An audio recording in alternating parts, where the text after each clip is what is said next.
GPU error in Anno 117. 1. Update GPU drivers. Go to your GPU manufacturer's website, NVIDIA, AMD, or Intel. Download and install the latest drivers for your graphics card. Restart your PC and try launching the game. 2. Verify game files. If using Steam Epic GOG, right-click the game properties, local files, verify integrity of game files. This will fix any corrupted or missing game files. 3. Adjust graphics settings. Launch the game and reduce graphics settings. Lower resolution, turn off VSync, ray tracing, or high-end shadows. This can prevent GPU overload and crashes. 4. Check for overheating.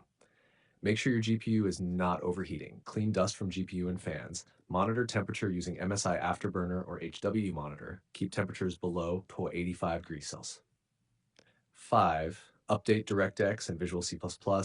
Download and install the latest DirectX runtime and Visual C++ redistributables. These are essential for GPU-heavy games.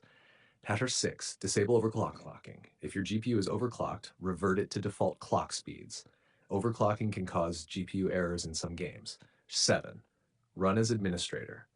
Right-click the game properties, compatibility, run as administrator. This ensures the game has proper access to your GPU resources. 8. Reinstall the game if nothing else works. Uninstall Anno 117, then reinstall it fresh. This fixes persistent errors that other steps can't resolve.